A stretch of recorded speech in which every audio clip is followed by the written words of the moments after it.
Sziasztok! Nem a legjobb idő van, de mégiscsak amikor etetni kell és itatni, akkor teljesen mindegy, hogy milyen az időjárás. Elég szépen esik az eső.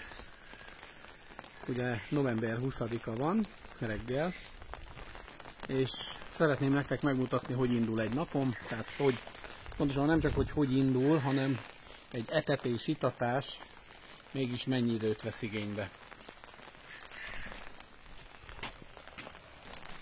Először a fűrjekhez jövünk.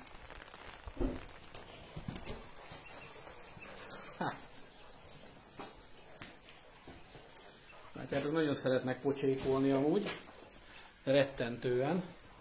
Tehát maga az etető, csak bezárom közben az ajtót, az etető edények is úgy vannak kialakítva,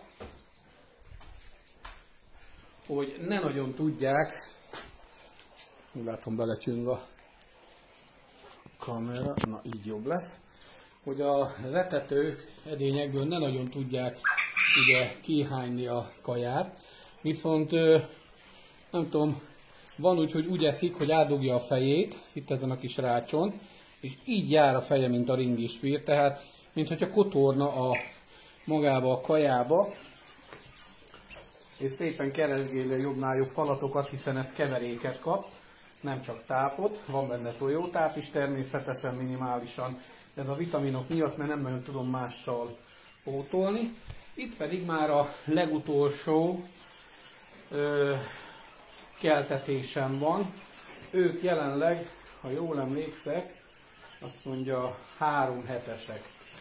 Most kerültek bele a ketrecbe. Ők másfajta kaját kapnak egy kicsivel, több benne a vitamin, mint ezeknél. Látszik is a színén, ha jobban megnézitek.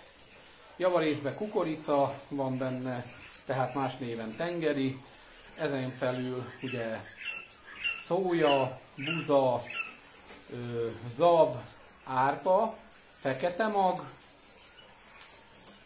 és borsó. Tehát így megy az etetés. Próbálom az egészet mutatni.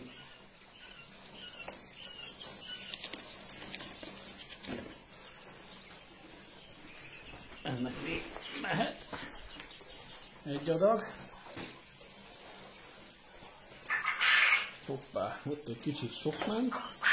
Ezt gyorsan szétegyengessük kézzel.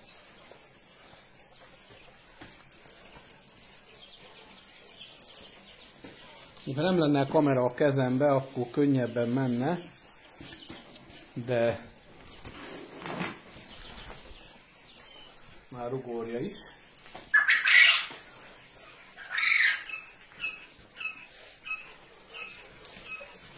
Itt ugye 4 sor van, 4 szint.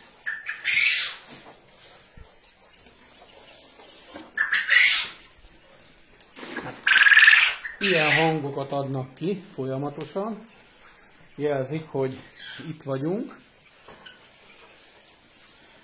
Tegnap takarítottam ki ezeknek a pottyantós dobozát, nem tudom mennyire adja vissza a videó.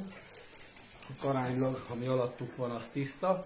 Itt viszont látszik, hogy sürgősen, mert már kezd tornyosulni, sürgősen kell ezt takarítani.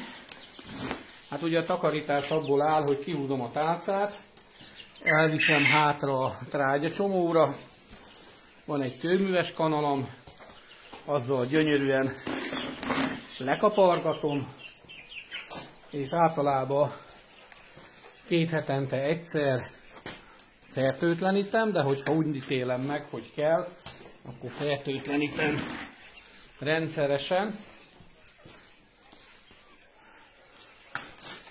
A sósor, és most jönnek a fiatalok.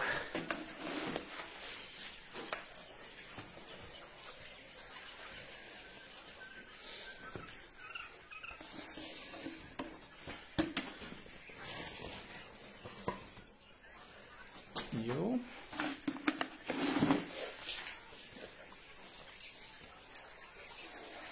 elég szépen bírnak enni, emellett kakálni is.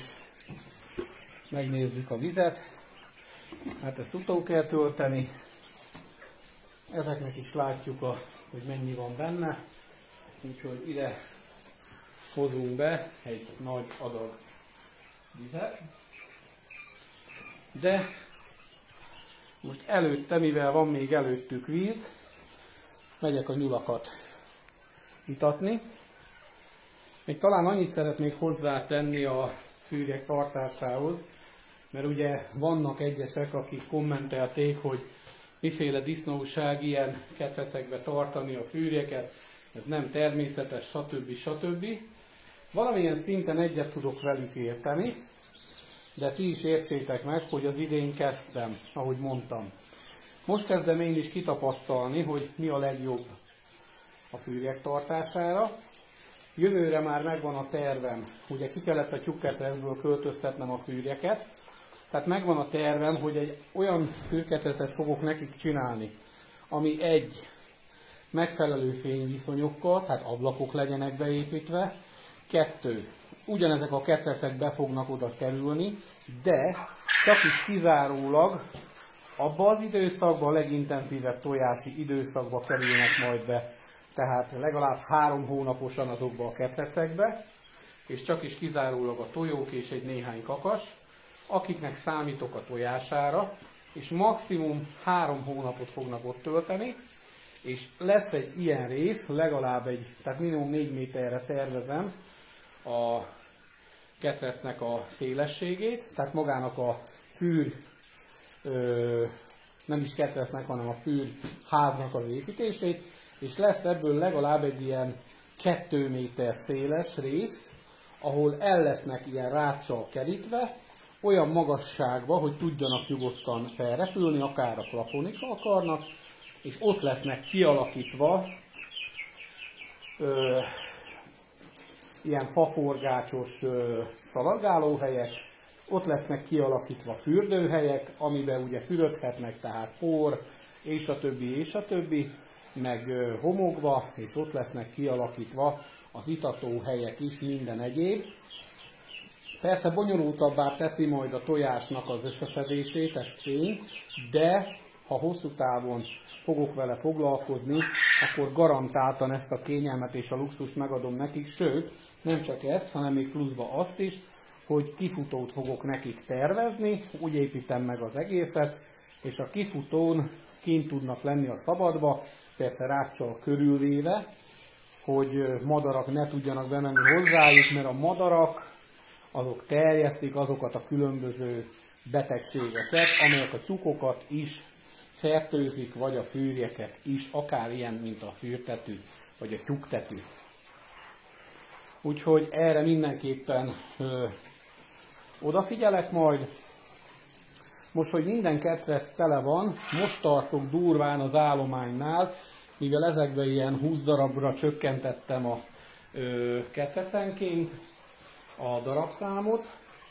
Ott van most csak 30-30 darab a 2 újba, mivel még kicsik, de viszont fognak majd, ahogy növekszenek, fognak ide átkerülni. Mivel itt elkezdtem folyamatosan a fiúkat innen szelektálni, úgy eleve meg, tehát ez fogyasztásra, hetente legalább egyszer van fűrj az asztalon, fűrhús, általában 4-et szoktam levágni, max. 8-at egy alkalomra. A feleségem kényelmesen annyit szeret megpucolni, hogy ne fájduljon bele a keze, mert tényleg nagyon időigényes a pucolása, és annyi kakast hagyok csak, amennyi feltétlen szükséges, egy darabbal se többet, tehát jelenleg minden úgy terveztem 5-6 fűre egy kakas, és majd tavasszal, amikor szükségem van a jó minőségű tojásokra, akkor fogom megemelni a mennyiséget, akkor 3 fűre, 3 nőstényfűre fog majd újra lenni egy kakas. Tehát lesz a ketrecben mondjuk, nem tudom, 15 tojó, és a 15 tojóhoz lesz még 6 darab kakas. Például. és akkor azok biztos tudják hozni azt a szintet, hogy jó legyen a tojás, és minél jobb keltetési arány legyen. Úgyhogy, tehát visszatérve, így van összesen 10 ketrec, tehát itt-ott 20, 40, 60, 80, 100, 120, 140, 160, meg 60, 2, 20, olyan 220-230 fűrjem van jelenleg, és ami jó hír benne, hogy ez mind kivétel nélkül saját keltetés. Tehát egy sír közte olyan már, amit vásároltam volna. Itt ezeknek a tojást vettem meg, nézzétek, hogy milyen gyönyörűek lettek az első broiler fűrjek, úgyhogy nagyon várom tőlük majd a tojásokat, már tojnak. Itt is látszik, hogy lassan gurulnak kifele. Még nem nagy mennyiségben, általában este szoktak tojni. Itt ők is tojnak nagyon szép tojásokat, most már kezdenek a tojások, kezdik elérni a megfelelő nagyságot, de legalább 3 hónaposat kellenek, hogy legyenek ahhoz, hogy maga a tojás az valóban garantáltan jó legyen, és ki tudjuk keltetni. Úgyhogy itt tartok a fűrjeknél, csak jelezném, november 20-án. Ja, és megint csak hozzáteszem, hogy március óta iszom a fűrtojást nyersen, a feleségem is. Ezt rendszeresen tesszük, vannak napok, amikor kihagyjuk, van úgy, hogy egy hetet is kihagyunk pihentetésnek, de átlagosan én, mivel nem vagyok egy 30 kilós tehelsúlyba, szép nagy darab férfi vagyok, én átlagosan 5 darabot szoktam egy alkalomra meginni, és azóta se voltam beteg.